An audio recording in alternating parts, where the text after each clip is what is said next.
una clase, como uno dice, mm, acrónica, no sincrónica, perdón, en donde ustedes tuvieron que hacer un taller y todo lo demás. Bueno, em, pero entonces vamos a ver hoy, para ir cerrando un poco todo esto de lo que es el Pentateuco y los, antes de seguir viendo profetas y todo. A mí me gustaría que miráramos hoy algo que se llaman las versiones duplicadas, porque a veces pues uno no entiende por qué en la Biblia aparecen acontecimientos los dos de la misma forma, pero narrados en diferente momento. Entonces uno piensa que, digamos, David y Goliat aparecen dos veces. Propiamente, ¿qué es lo que pasa con el surgimiento de Noé? ¿Cierto? Y así hay muchas cosas duplicadas que a veces nosotros no le prestamos atención, perdón, y que por eso es que a veces los protestantes como que nos llevan la delantera, ¿no? Entonces uno dice, bueno, pero ¿qué vamos a hacer acá? Entonces es muy interesante empezar a mirar eso. Y yo quiero hablar de las versiones duplicadas en el Antiguo Testamento, ¿no? Voy a hacer una introducción rápida para que no nos aburramos tan rápido, pero quiero que tengamos en cuenta eso. El Antiguo Testamento es un compendio, digamos, de libros que narran gran parte de la historia de la humanidad, desde el supuesto origen del mundo hasta la difusión del helenismo en el próximo y mediano oriente, ¿no? Más o menos a mediados del siglo III. Sin embargo, el Antiguo Testamento es un término usado por los cristianos, mientras que los judíos hablan del Tanakh, que eso es importante entenderlo. Los cristianos decimos antiguo y los judíos dicen Tanaj o Migraj, ¿cierto? Tanat o Migraj, es decir, la Biblia hebrea. Para los cristianos, en cambio, la Biblia cristiana es la unión del Antiguo y del Nuevo Testamento. Quiero como volverlo a dejar claro. Este último conjunto de libros y cartas que narran la vida de Jesús, sus discípulos y seguidores. El Antiguo Testamento de los cristianos protestantes es la misma Biblia hebrea, mientras que el Antiguo de los cristianos católicos y ortodoxos incluyen algunos libros más tardíos, que nosotros llamamos deuterocanónicos. Estoy haciendo como para refrescar un poquitico lo que hemos ido aprendiendo. Bueno, que estos fueron escritos más o menos en el siglo tercero, del primero al tercero, ¿no? Antes de la conquista de Israel a Palestina en el 63, ¿no? Y en cualquier caso, todos suelen considerar que la parte más importante del Antiguo Testamento son sus primeros 5 libros, los que estamos hablando que son los ¿qué? Los del Pentateuco, ¿sí? Que los cristianos denominaron Pentateuco y los judíos denominan Torá. Entonces, cuando un judío te diga la Torá, quiere decir que está hablando de los 5 primeros libros. Cuando un cristiano denomina así, pues ya está hablando del Pentateuco. Y acuérdense en que estos 5 primeros libros son Génesis, Éxodo, Levítico, Números y Deuteronomio, ¿cierto? Entonces está la Tanakh, que es la Torá, que es la enseñanza, más el Nevin, que son los profetas, más el Ketuvim, ¿cierto?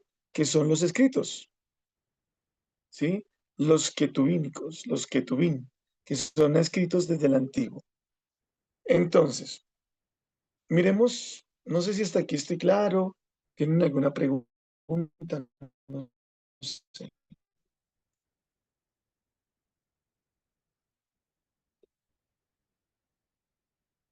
no estoy hablando solo, no hay nadie ahí.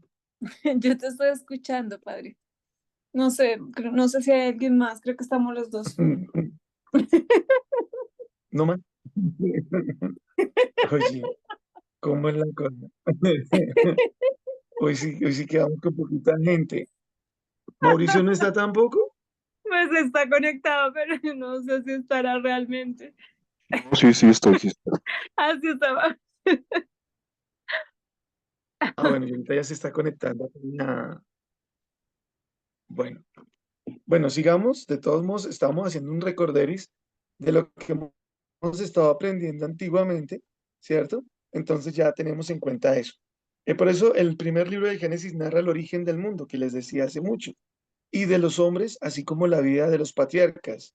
Mientras los cuatro restantes libros, lo que les decía, narran la historia de Moisés y el Éxodo, ¿no? Y no es de extrañar que los judíos consideren que el fundamento, digamos, nacional de su pueblo se encuentra en el Éxodo y no en la historia de los patriarcas, sino que todo va en relación al Éxodo. Por eso ellos celebran la Pascua según el Éxodo, todo como pasó en el Éxodo.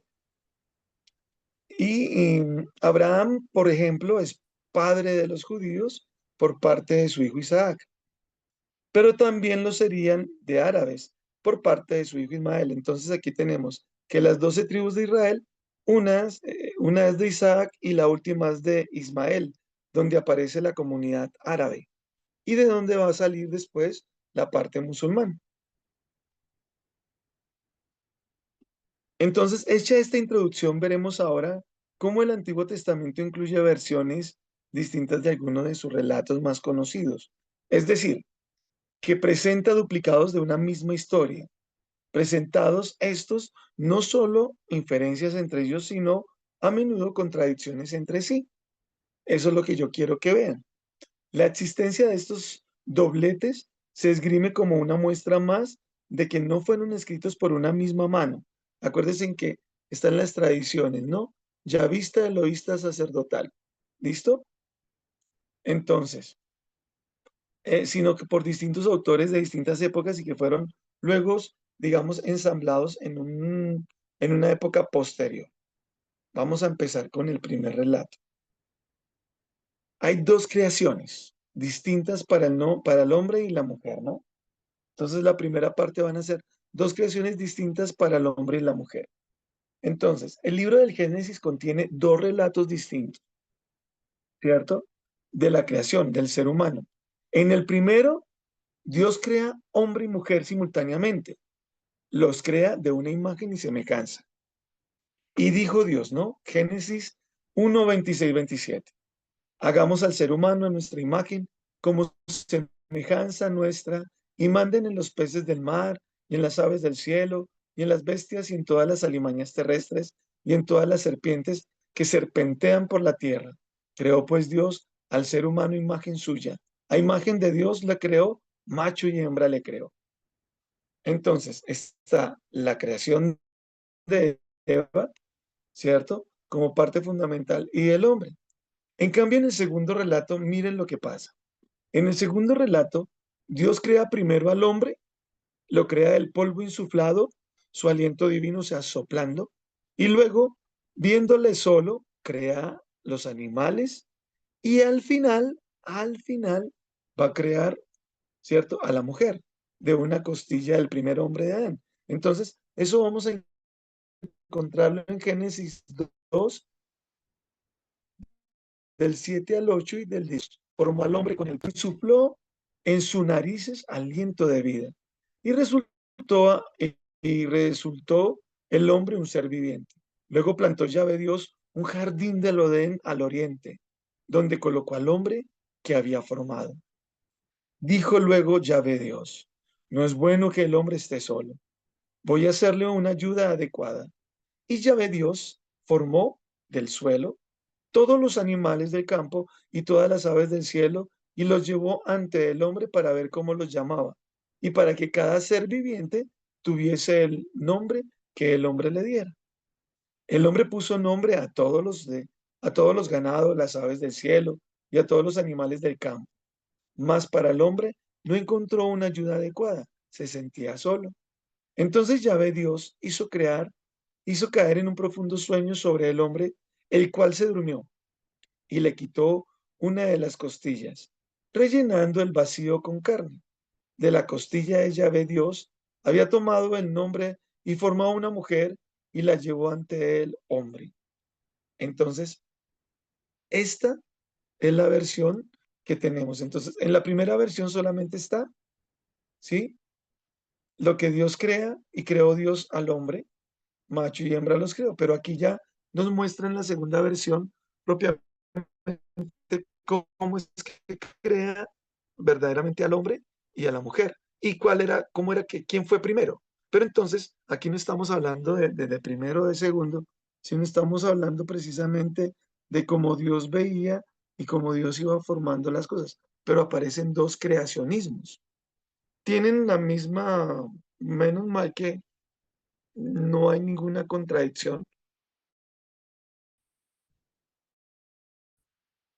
porque ahí está hablando que Dios creó. Tampoco se va a contradecir con culturas, siempre nacen, siempre han hecho o siempre miran todo desde un punto de vista y siempre hay alguien que crea.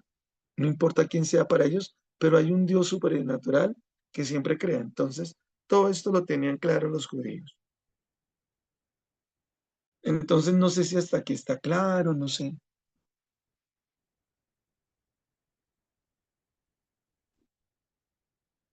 Entonces, acuérdense en que uno, el primero está en Génesis 26-27, para que tomen apuntes, ¿cierto? Y el segundo relato, Dios creó primero al hombre, ¿no? Entonces, aquí los crea a los dos en el primero y en el segundo crea primero al hombre, que está en Génesis 2, del 7 al 8, no sé si están tomando apuntes, o del 18 al 22. Por este lado está comprendido lo del Génesis, ¿no? En uno los crea a los dos a imagen y semejanza y en el otro crea primero al hombre. No hay ninguna contradicción, aunque tratan de mostrarnos dos relatos de diferente manera. Ahora vamos a ver en cuanto, a ver, aquí también hay algo muy chistoso porque uno canta que los animalitos subieron de dos en dos y una cantidad de cosas, pues que muy bonito el canto, pero bíblicamente está mal. Entonces nos van a hablar de cuántos animales entraron en el arca de Noé. ¿Algunos saben?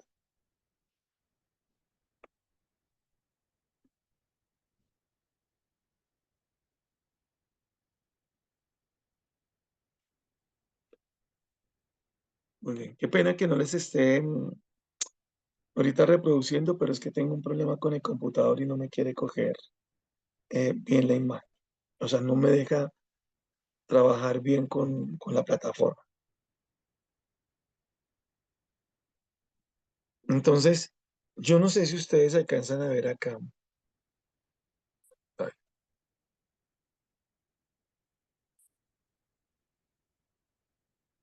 esto no alcanza.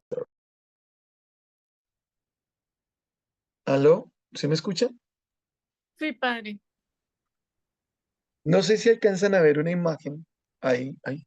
Pero aquí como que apague todo. Pero ahora sí. No sé si alcanzan a ver una imagen acá, en esta parte.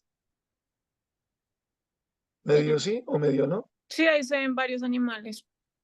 Exacto. Y aquí está Noé. La familia de Noé por todo lado, trabajando. Y pues dicen que esta es la entrada de los animales del arca, que fue un óleo en 1570 del pintor veneciano de finales del Renacimiento, Jacopo Bassano, que está en el Museo del Prado, y que trata de mostrarnos primero ese creacionismo tan hermoso que el Señor hace.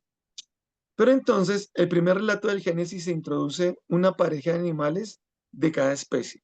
Una pareja de animales de cada especie en el primer relato del Génesis. Y dice así, Génesis 6:19, para que lo tengan en cuenta. Génesis 6:19.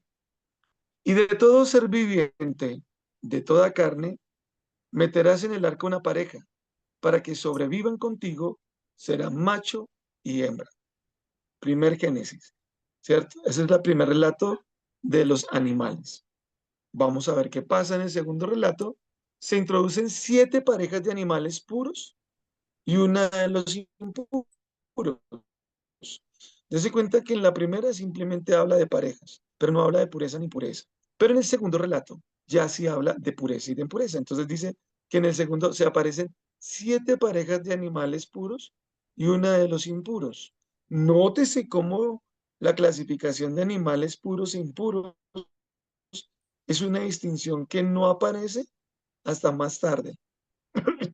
Génesis 9, donde está la alianza con Noé, en Levíticos 11. Y es muy probable que este segundo relato, pues, contenga una rectificación posterior. Entonces, ¿qué nos van a decir? Mire, de todos los animales puros tomarás para ti 7 parejas, el macho con su hembra. Y de todos los animales que no, perdón, que no son puros, una pareja, el macho con su hembra. Por eso cuando uno canta que los animalitos subieron de dos en dos, pues ese es muy bonito el canto coloquial, pero propiamente no fue lo que pasó en el Génesis ni en el diluvio, ¿no? Entonces suben 7 animales, ¿cierto? 7 parejas de machos, pero que unos son puros y otros son impuros. Bueno, entonces por eso hay que tener en cuenta cuántas parejas subieron. Si subieron de a 7 parejas, ahí ya se puede hacer más o menos la cuenta, ¿no? Dice, de todos los animales puros, tomarás para ti 7 parejas, el macho con su hembra, y de dos de los animales que no son puros, una pareja, el macho con su hembra. Entonces, no fue que subieron de dos en dos porque algunos subieron hasta 7. Y hay una parte donde ya suben de dos, pero esos son animales impuros. Bueno, ahí pueden googlear tranquilamente qué es un animal puro y qué es un animal impuro, ¿cierto? Para que lo vayan entendiendo.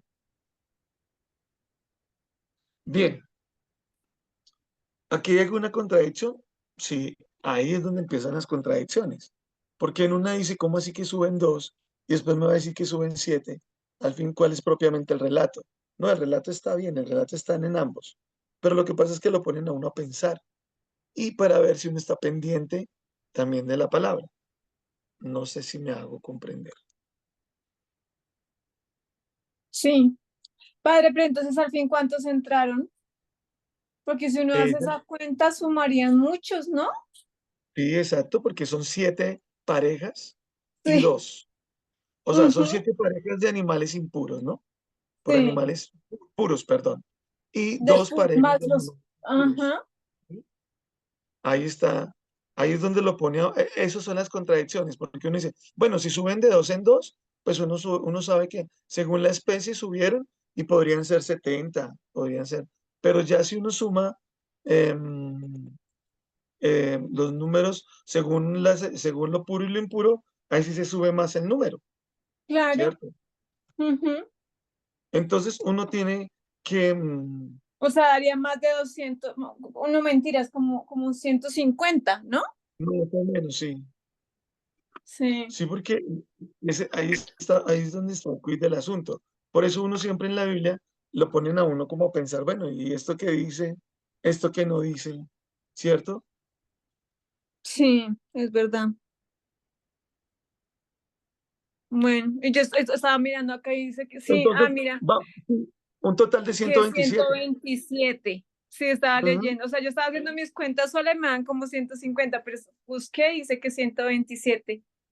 Con 43 géneros de mamíferos, 74 de aves y 10 de Y de reptiles. reptiles, sí.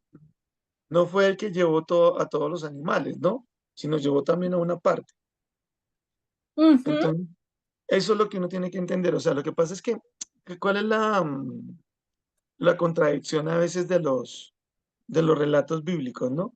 Que uno lee que en una parte pasa de un lado y de otro pasa de otra. Entonces, en el primer relato, si uno lo lee, dice que y todo ser viviente y de toda carne, meterás en el arca una pareja para que sobrevivan contigo y serán macho y hembra, ¿no? Lo nombra así, que ese es Génesis 6:19. Pero uno sigue leyendo y se va a encontrar después en el Génesis 7:2 esto de los animales puros y los animales impuros. Y resulta que Ujú. para los animales, o sea, habían animales puros que ellos podían tocar y animales puros que no podían, animales impuros que no podían tocar. ¿Cuáles son los animales impuros? Los cerdos, los perros, son otros, porque los perros siempre están lamiendo por todo lado. Para ellos eso es, ¿sí? Entonces, ahí es a veces donde uno queda como loco, ¿no? Sí. Porque uno Y además, dice, ¿cómo o sea, cómo definen que sea impuro? Si es un reptil o si es el perro porque está lamiendo, como tú dices. "Sí", porque Mm, es que ahí es donde está todo el proceso, ¿no? sí. Entonces, uno ante eso tiene que darse cuenta. Porque mire, no dejó de llover durante 40 días, ¿no? Y 40 noches. No más 8 personas se salvaron en el arca. Además de la familia de Noé y de los animales en el arca, otra familia también sobrevivió al diluvio, al permanecer encima de la montaña. Bueno, estos son como partes que nos van mostrando a nosotros, ¿sí? Porque uno se pone a mirar y dice que el Señor dijo a Noé, entra en el arca y toda tu familia, porque he visto que eres único justo de esta generación. Y de cada animal puro toma 7 parejas, cada macho con su hembra, pero de los impuros, solo una pareja, un macho y su hembra. Ahí es donde ya empieza como a correr como la cosa, ¿no? Sí. Entonces podríamos preguntar, ¿qué animal no entraría al arca, no? Porque ahí está la pregunta, ¿no? Pues es solo una historia ficticia, o sea, aquí hay que entender, ¿no? Porque es una historia ficticia, porque había muchos animales que no fueron llevados a bordo, excepto Noé, no, porque las instrucciones de Dios no eran salvar a todos los animales. Y es importante entender por qué. Dios indicó que había que llevar grupos representativos o clases de animales en el arca. Era lo único que quería Dios. Esos grupos representativos que dieran precisamente, ¿cómo explicarlo? Que como que mostraran, o sea, es que Dios no quería salvarlos a todos, no, quería tener un grupo representativo. Y también hay que entender que la narración del arca, ¿cierto? Y del diluvio y todo, es la representación de cómo Dios dice que no es bueno el pecado para el hombre. Por eso, al mandar el diluvio, ahí viene todo lo bueno, él manda el diluvio y entonces los judíos lo toman como un relato de mandar el diluvio como que para terminar el pecado. Por eso el agua purifica, por eso el agua da vida, por eso el agua para el judío también era importante, así como para Jesucristo, ¿no? Entonces, es bañado en las aguas del río y es bautizado con las aguas del río. Rompe, cubre, pero hay que entender que el relato no es un relato, aunque han dicho que han visto el arca de Noé y todo eso, pues sí, pero también es una forma de Dios enseñar, de los judíos mostrarnos la misericordia infinita de quién, de Dios, y cómo Dios no hace acepción de nada. Para él todo es importante, tanto los hombres como los animales. Eso es lo que tenemos que darnos cuenta aquí. Y que hay hombres que no les interesa la salvación, que eso es Mm. lo bueno, o sea, no les interesa verdaderamente arrepentirse, no les interesa nada, sino que lo único que les interesa es su vida pagana y su vida que no tiene sentido. Eso es lo que nos está mostrando el relato también ¿de qué? Del arca de Noé, ¿cierto? Porque si uno se pone a leer, pues algunos creyentes, digamos los creyentes en el arca continúan buscando en los tiempos modernos, pero nunca se ha encontrado evidencia científica que el arca existió, ni tampoco hay evidencia científica de un diluvio global. Eso es lo que dicen los científicos. Pero por fe, Dios tuvo que purificar, tuvo que limpiar y tuvo que sacar y tuvo también que arrasar porque el hombre se estaba portando muy mal. Ya comprenden el hecho bíblico. Por eso es que Dios manda salvar a los hombres que estaban buenos y manda a subir estos animales, pero todo es una representación precisamente de lo que los judíos querían. Yo no sé, mira, en el Levítico, si nos damos cuenta, Mm. están todas las leyes, están todas las leyes. Y dése cuenta que ahí están cuáles son los animales puros y cuáles son los animales impuros. Entonces, cuando uno habla de eso, ¿cierto? ¿Cuáles son los animales puros y cuáles son los animales impuros? Uno tiene que saber muy bien cómo mirarlos, ¿cierto? Y entonces le preguntan a uno, ¿cuáles son los animales, cierto? Digamos, animales puros que llaman en la Biblia, ¿no? Sí, pero y como, o sea, eso fue verdad o fue, o fue ficticio, como tú dices, porque entonces, ¿qué tan grande era el arca para meter tanto animal y tanta gente? Precisamente el arca tenía las dimensiones de lo que Dios quería mostrarnos para nosotros. O sea, el arca no era pequeña, el arca era grandísima. No tengo propiamente las medidas acá, pero el arca era muy gigante, ¿cierto? Y cabían Mm, cantidad de animales como uno no se imaginaba. Porque para el judío es mostrar cómo Dios también tiene para todos un lugar, ¿cierto?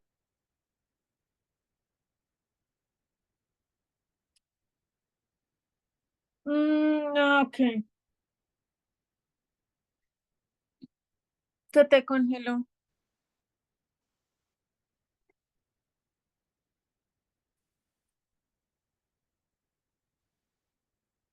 Eso también. Entonces, pues, son señales. ¿Y quiénes son parte también? Los animales. Y tercero, el arca representa precisamente la grandeza de Dios en medio de nosotros, que no nos abandona y nos tiene en ese camino, ¿ya? Entonces, los animales terrestres limpios son aquellos que tienen pezuñas hendidas, dividida y rumían.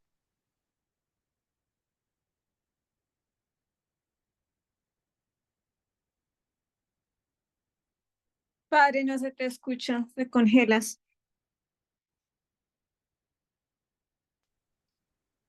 Que no son puros, ¿sí?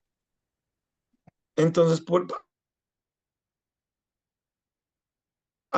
por eso el cordero, ¿no? El cordero era parte, acuérdese que hacían, los judíos hacían sus sacrificios con los corderos, porque los corderos eran animales puros. No sé, Sí, por eso aquí hablan de rumiantes, ¿cierto? Y tenían pezuña, o sea, pezuña es lo que tienen y que se parte por la mitad. De resto, los otros animales eran impuros. No sé, ahí están, digamos, entre los mamíferos, los que tienen uñas hendidas, ¿no? Y rumían. Entre los peces, los que tienen espinas y escamas. Y entre las aves, las no rapaces, las gallináceas, las palomas y las codornices, que también las ofrecían como sacrificio.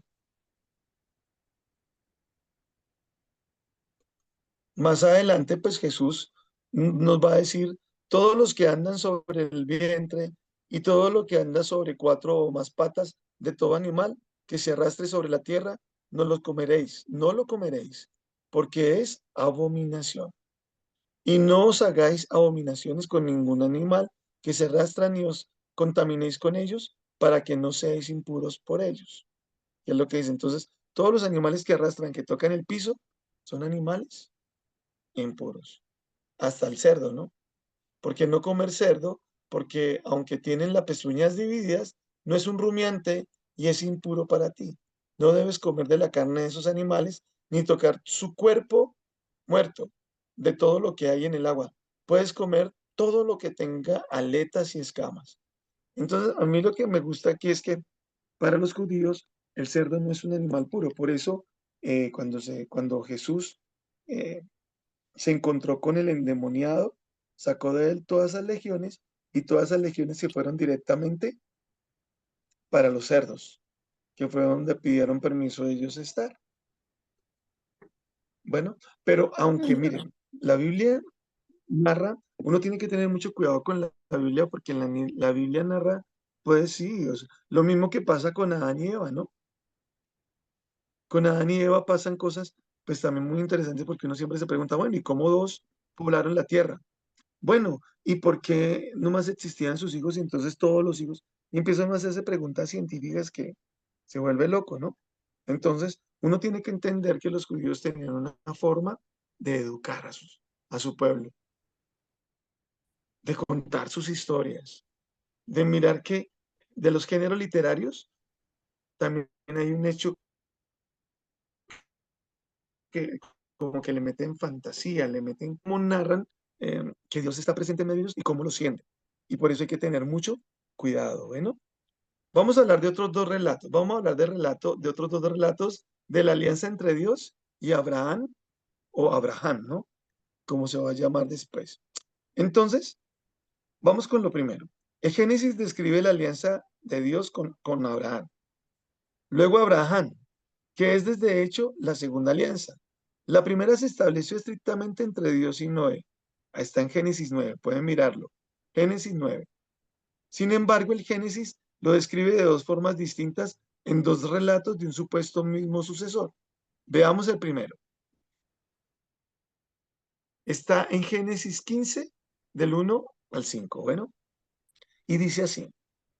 Después de estos sucesos, fue dirigida la palabra de Yahvé a Abraham, en visión en estos términos. No temas, Abraham, yo soy para ti un escudo, tu premio será muy grande. Y sacándole fuera, le dijo, mira al cielo y cuenta las estrellas, si supieras contarlas. Y le dijo, así será tu descendencia. Entonces, ese es el Génesis 15. El segundo, ¿cierto? Ahora vamos con el segundo para poder mirar qué hay de diferencia. Es que es 17, 1, 7. Esto es lo que yo les decía al principio. Encontrar versiones diferentes del mismo acontecimiento, ¿se acuerdan? Entonces dice así, cuando Abraham tenía 99 años, se le apareció Yahvé y le dijo, yo soy Sadai, anda en mi presencia y sé perfecto. Yo establezco mi alianza entre nosotros dos y te multiplicaré sobremanera. Cayó Abraham rostro en tierra y Dios le habló así. Por mi parte, he aquí mi alianza contigo. Será parte de una muchedumbre de pueblos. No te llamarás más Abraham, sino que tu nombre será Abraham. O sea, Abraham, ya, pues padre de muchedumbres de pueblos te he constituido y te haré fecundo sobremanera. Te convertiré en un pueblo y reyes saldrán de ti. Y estableceré mi alianza entre nosotros y con tu descendencia. Y después de ti, de generación en generación, una alianza eterna de ser yo el Dios tuyo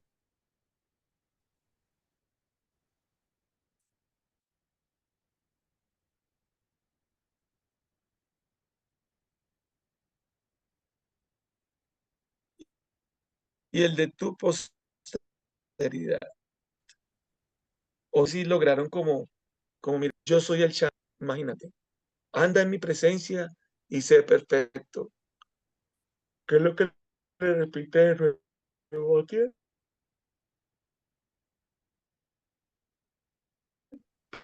Perdón, ¿qué es lo que le repite cada vez a Abraham? En el primero lo deja Abraham, pero en el segundo ya lo va a llamar como Abraham, Abraham, y aquí ya lo llama Abraham, que significa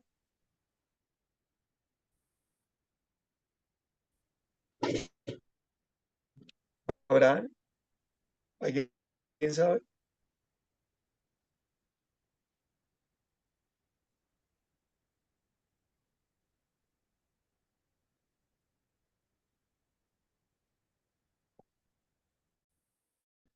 Abraham, ¿cierto?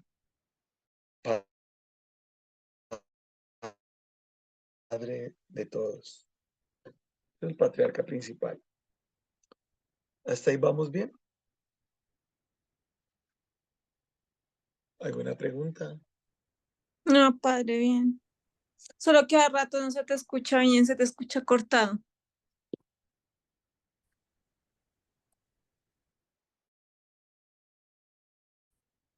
Bueno, ahí ya me escuchan mejor.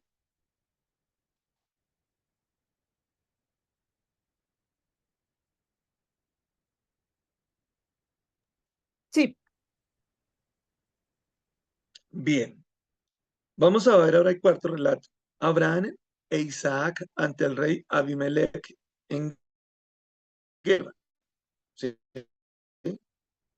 Entonces, este que estamos hablando del Pentateuco. En el Pentateuco, miren, hay tanta tela por cortar, mucha tela por cortar, que a veces uno no sabe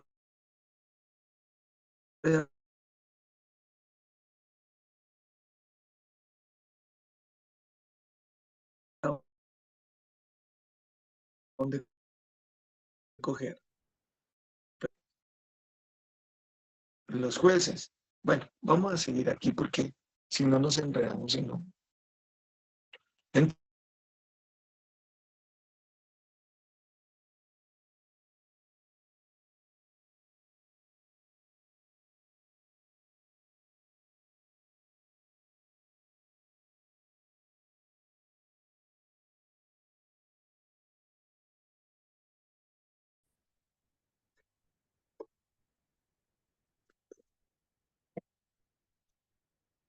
¿Ahí me escuchan bien?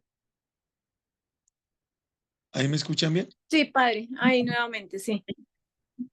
Bueno, vamos a hablar entonces de Abraham, ¿cierto? O Abraham. Y su esposa Sara protagonizaron un relato en la ciudad de Filistea, de guerra ante el rey local Abimelech. Eso aparece en Génesis 20:21, para que anoten ahí y lo puedan leer. Capítulo 20, ¿cierto? Entonces, Abraham hace una alianza con Abimelech en Beer-sheba, Génesis 21:32, donde se insta también justo a su hijo Isaac durante muchos años, Génesis 22:19. Aunque sea este un país de filisteos, Génesis 22:33-34, aquí es donde va a haber el problema de los judíos con los filisteos, como en su estancia en Egipto, Génesis 12:10-20, Abraham pide nuevamente a su esposa Sara que se haga pasar por su hermana, pues consideraba que si no podría matarle a él para quedarse con quien es su esposa. Entonces, Abraham aquí va a tratar primero un problema con el rey, pero va a decir que Sara es su qué. ¿Es su esposa? No, ¿es su qué? Su hermana. Perdón, hace pasar a Sara como la hermana. ¿Estamos bien? Ujú. Con esa petición, escuchen bien, a Sara Pero igual no es la hermana, ¿no? no es la La esposa. hace pasar. Ajá, sí, porque no es la hermana. No quiere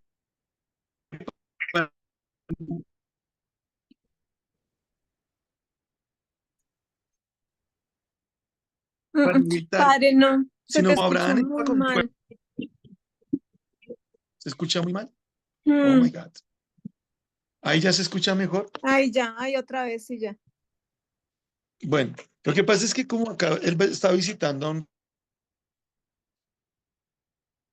rey, ¿cierto?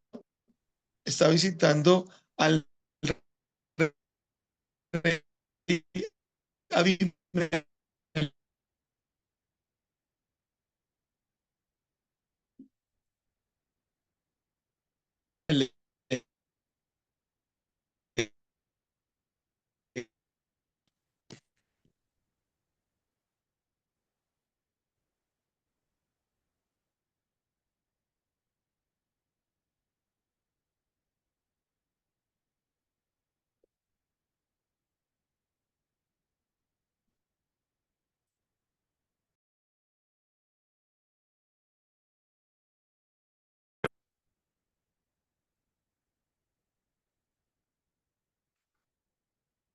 Ya vamos a acabar lo de los relatos. ¿Ahí me escuchan? ¿Me escuchas? Sí, padre, por Bueno, rato se es que escucha estoy bien. tratando de mirar esto. Vale. Entonces, te estaba comentando que, claro, Abraham tenía que ser muy precavido con su esposa Sara. Entonces, él no podía permitir de que estos filisteos de pronto la cogieran a ella y le hicieran algo por ser esposa a él, no por ser hermana, ¿no? Sino por ser esposa. Entonces, él la hace pasar por su hermana. Entonces, con esa petición a Sara, Abraham no solo muestra su poca confianza en Yahvé, que en ambos casos guía sus pasos por Canaán, ¿cierto? Por Canaán, sino que al hacerlo su esposa será, digamos, perdón, al serlo, su esposa será tomada, entiéndase en un sentido sexual, ¿no? Por el rey Abimelech, como antes lo fue por el faraón de Egipto. Que Dios castigue luego a ambos reyes con plagas o enfermedades es una nueva coletilla moral, ¿no? Pero de difícil encaje con la decisión de Abraham. Entonces Abraham tiene que cuidar a Sara y la hace pasar por su hermana para que no vayan a hacerle nada malo. Entonces, esta misma historia es similar a la que protagonizaron años después su hijo Isaac, quien ante una abrumada marcha con su esposa Rebeca a la misma guerra, tierra del rey de los filisteos, Abimelech, donde vivía como forastero en Génesis 26, en un relato muy similar al que protagonizó su padre y que podía ser un doblete,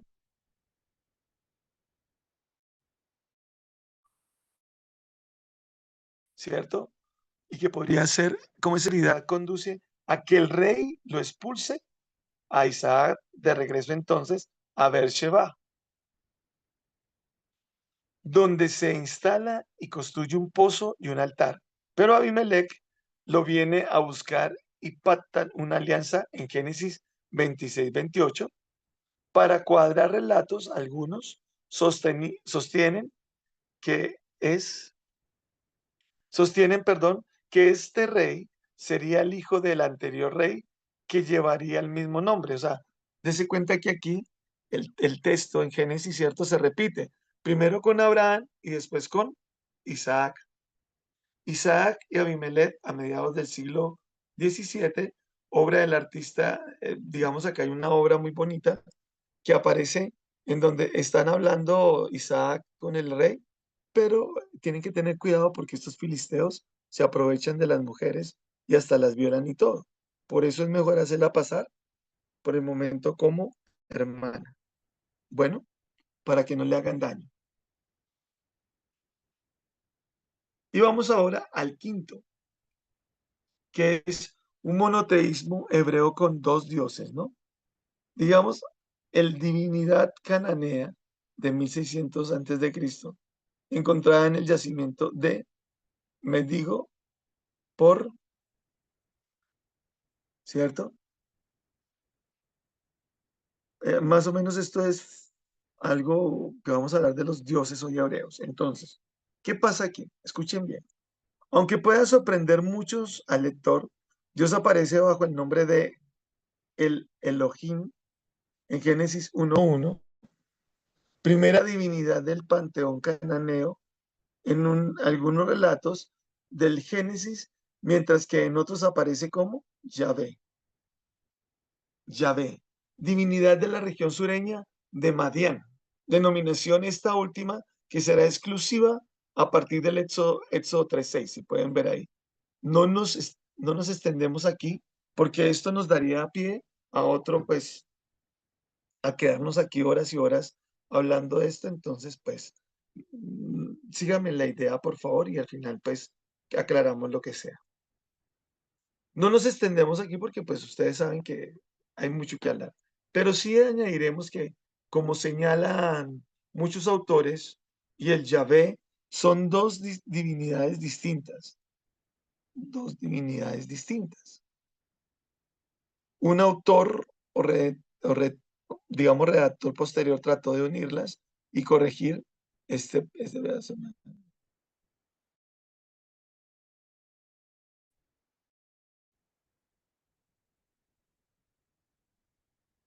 No sé si me van escuchando, es que yo estoy viendo aquí que se me va como que me viene la señal, pero bueno. Entonces, Génesis 1:1, Elohim, primera divinidad del panteón, ¿cierto? Yahvé, Éxodo 3:6, cuando dicen yo soy el que soy. No nos extenderemos aquí. Por eso, para muchos autores, él y Yahvé son divinidades distintas. Un autor o redactor posterior trató de unirlas, tanto Elohim como Yahvé, y no se pudo. Entonces, habló Dios a Moisés y le dijo, escuchen bien, yo soy Yahvé. Me apareció a Abraham, a Isaac y a Jacob como el Shaddai, pero mi nombre es Yahvé. No se lo di a conocer a nadie más, sino precisamente aquí es donde tenemos que darnos cuenta que el primer nombre, Elohim, es el nombre que le dan también a Dios. Y Yahvé es como el nombre innombrable, ¿no? Porque Yahvé tiene como ese soplo, como el Ruah, Yahvé. Shai.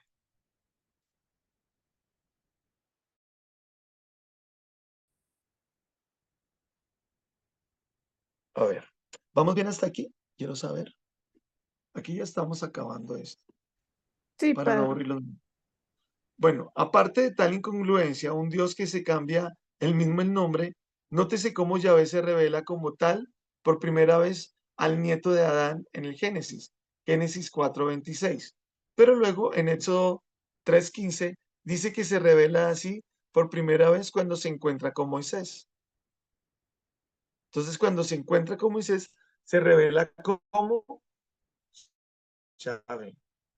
Bueno, estas son como algunas incongruencias que vamos encontrando, pero que son muy importantes entenderlas porque no están en la Biblia porque les tocó meterlo ahí, no.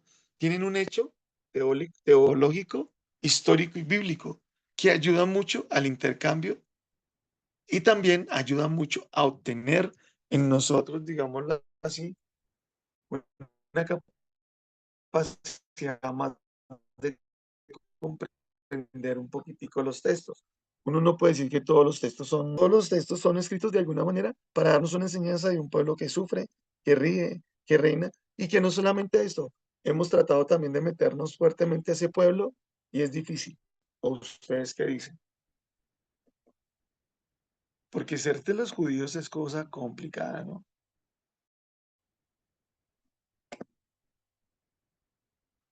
No sé si tienen alguna pregunta hasta aquí. No, señor. Pues yo no. Bueno, muy bien. Yo voy a enviarle a Jenny, ¿cierto? Unos Ujú. videos para que ustedes vean sobre este tema, ¿sí? Y que vayan entendiendo un poquitico más, ¿les parece? Vale, padre. Bien, súper. Entonces, ahorita en este momento, ¿qué vamos a hacer? ¿Sí? Yo voy a enviar al grupo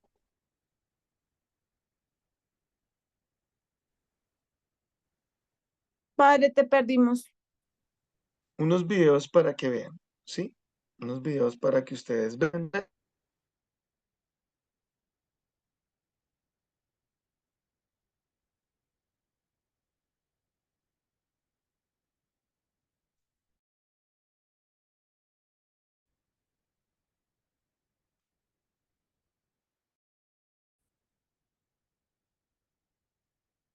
¿me escuchan o no me escuchan? Otra vez, sí. Es que te habíamos perdido, padre. Es que Te estamos escuchamos estando. hasta donde dijiste que ibas a enviar unos videos y que los miráramos.